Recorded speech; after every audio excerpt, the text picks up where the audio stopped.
appendix, but details of his demise remains mysterious to this day. Okay, so people, he had to have planned this, because who passes away on Halloween? Okay, somebody that obviously wants to be remembered every year on a holiday that's iconic. That's who. And now would be a good time to like the video and to subscribe to my channel. So for over 30 years, Harry Houdini dazzled audiences with his different stunts and superhuman endurance. So what finally put him 6 feet under? The Hungarian-born escape artist jumped off bridges while handcuffed and wearing leg irons. He slithered out of sealed milk cans filled with water, and he devised a Chinese water torture cell in which he submerged and suspended upside down by his ankles. None of those did he.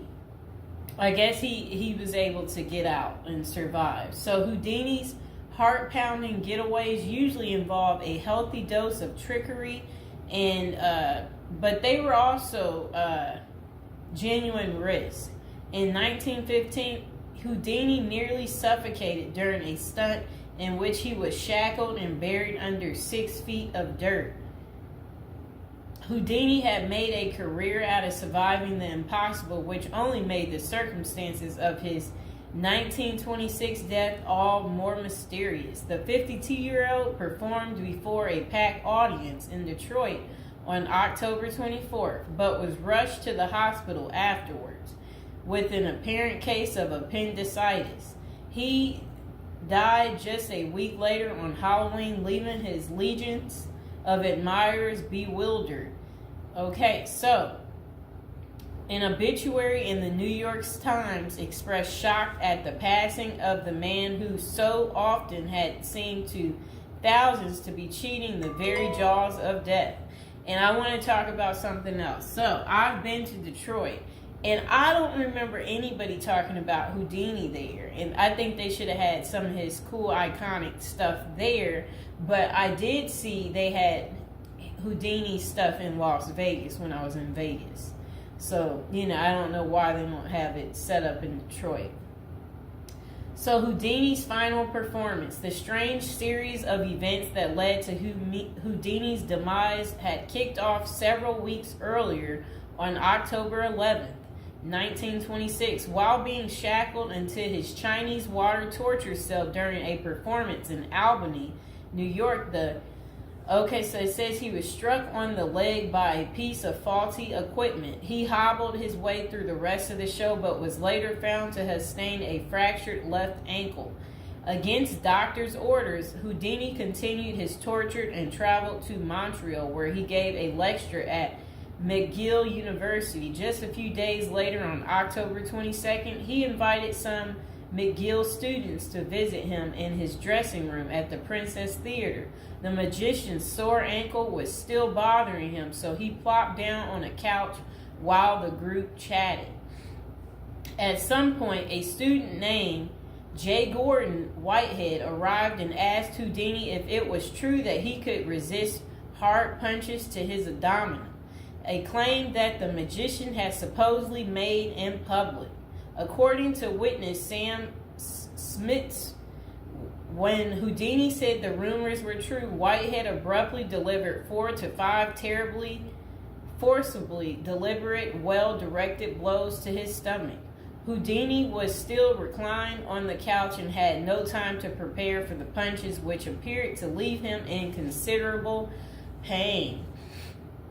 And now would be a good time to like the video and to subscribe to my channel. Do you like this new series? This is the Death series, and there will be more series to come and more episodes from the Death series as well. And do you like my prison series? And if you haven't checked out my prison series I created just for you, you can go ahead and check out my playlist. And there's also a love spell series that I think you will enjoy too checking out. Okay, so Houdini brushed off the incident at the time, but that same evening he began to complain of discomfort and stomach cramps. His condition only worsened the next day when he boarded an overnight train to Detroit for a new run of performances. The magician developed severe abdominal pain, cold sweats, and fatigue, and his temperature rose to 104 degrees. A doctor suspected appendicitis and instructed Houdini to go to a hospital, but the performer insisted on taking the stage for his opening night show at Garrick Theater. Isn't that really funny? He still wanted to work even though he wasn't doing so well. Okay, he proceeded to struggle through his routine before collapsing immediately after the final curtain. The show would be Houdini's last. The same night, he was taken to a Detroit hospital and prepared for surgery. Doctors successfully removed his appendix, which was found to have ruptured several days earlier, but it had already poisoned his insides. Despite a grim prognosis, the magician clung to life until October 31st, when he died with his wife Bess and his two brothers by his side.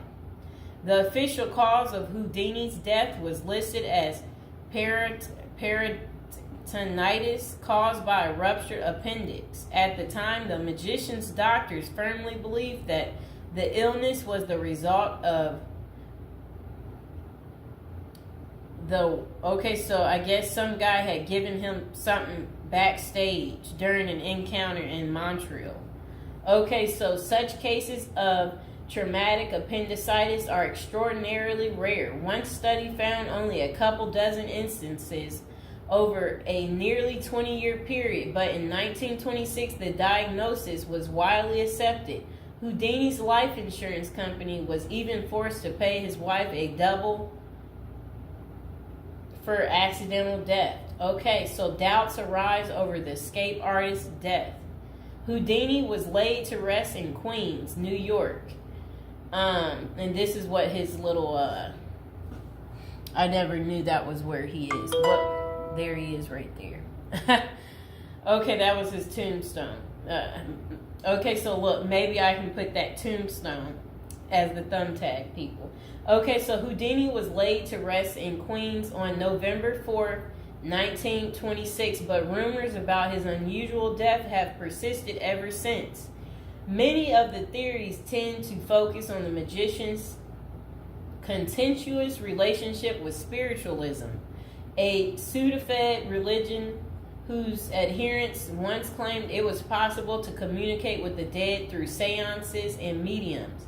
Houdini, a born skeptic, had spent much of the 1920s on a mission to debunk the spiritualist claims and expose its top psychics as frauds. The crusades earned him several $1 million worth of lawsuits and more than a few enemies, but at the time of his demise, he showed no signs of letting up. Just a few months earlier, he had testified in front of Congress in support of a bill to outlaw fortune-telling in Washington, D.C. Could Houdini's meddling have gotten him killed? In the 2006 biography, The Secret Life of Houdini, authors William Kalash and Larry Sloman contend that the magician's death may have been a carefully planned assassination by members of the spiritualist community. If one were to suspect Houdini a victim of foul play, they write, then the section of organization crime that was composed of fraudulent spirit mediums must be considered likely suspect. Okay, so Kalash and Sloman argue that the spiritualists had a history of poisoning their enemies, and they note that no autopsy was ever performed to confirm Houdini's death. I wonder why. So his death was actually caused by appendicitis. If someone were hell-bent on poisoning Houdini, it wouldn't have been very difficult, they concluded. Considerable debate has also focused on J. Gordon Whitehead, the McGill student who supposedly delivered the potentially fatal gut punches to Houdini's Montreal dressing room. In the 2005 book, the man who killed Houdini, author Don Bell, floated a theory that Whitehead may have been in league with the spiritualists, some of who had previously threatened to harm Houdini or have him beaten up. Bell concluded that there was not enough evidence to connect Whitehead to any kind of criminal plot, but others have argued that he was an enemy agent who stalked Houdini during the magician's time in Montreal. Okay, so was Houdini murdered? The true cause of Houdini's demise may never be known for sure, but the majority of scholars tend to dismiss the murder theories as mere speculation. For them, the more pressing question is whether Houdini's ruptured appendix had any connection to the stomach blows he received a few days earlier. Don't forget to like the video, and if you're new to the channel, go ahead and hit that subscribe button. So while the evidence shows that such conditions is indeed possible, many consider it more likely that Whitehead's punches simply caused Houdini to ignore an already existing case of appendicitis. By the time the magician finally sought out treatment, the theory goes it was already too late. Interestingly, perhaps the most sought after source for information about Houdini's death is none other than Houdini himself in what amounted to his ultimate test of the spiritualist claims. The magician promised his wife Bess that he would try to communicate with her from beyond the grave. Bess went to hold an annual Houdini seance for 10 years before finally abandoning the search in 1936. Fans and fellow magicians have since made the seance a Halloween tradition, but thus far, the great Houdini's ghost has refused to speak.